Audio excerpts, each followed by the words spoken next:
February. When you think of February, you think of Valentine's Day, right? It's coming up.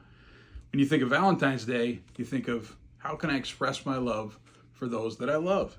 Well, it reminds me of a time when I was first starting to date Heidi, and I wanted to impress her. So the first date we ever went on, we were in college, and we decided we were going to go to go to Dairy Queen. And so we walked across campus, and I get to my car, and I wanted to impress her. I had a nice car at the time. I was very proud of it. And she looked at the car, and she laughed, and she says, "We're not driving. We're going to walk. It's 4 blocks away." And as funny as I look back on that now, that told me a lot about who Heidi was and the things that she felt were important. So this year, I would encourage you to think about whether you're showing the love that you have for someone else in a way that they receive it. In other words, are they speaking the same love language that you are? One thing that Heidi and I came across when we were young in our marriage is this book called The 5 Love Languages.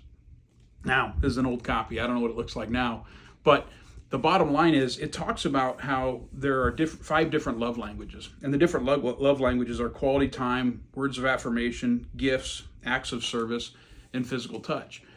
And I come across many couples that are having problems communicating, and they are trying to love the other person well. But the reality is that if you're not speaking their love language, they don't feel that love. And so this book helped Heidi and I both see how we felt love and determine how we could express our love to the other one in a way in which they felt love. And it made a world of difference. Now we were in a situation where when I did something and I wanted to show her that I loved her, she heard it, she felt it, and it made a difference compared to what maybe made sense for me. For instance, in the beginning, my love language was gifts. So I would give Heidi gifts, things that I thought that she would like. And the reality is she didn't feel love that way. She would accept the gift, she would say thank you, and I'm sitting here on the other end saying she really didn't appreciate that. Well, she didn't because it wasn't her love language.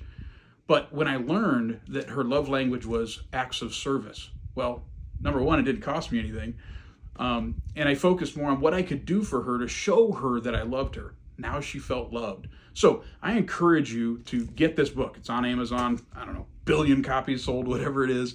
But it will make a difference. Sit down with that person that you want to show love to, find out what their love language is, and you can then speak the same love language, and you'll be amazed as to how it changes your relationship.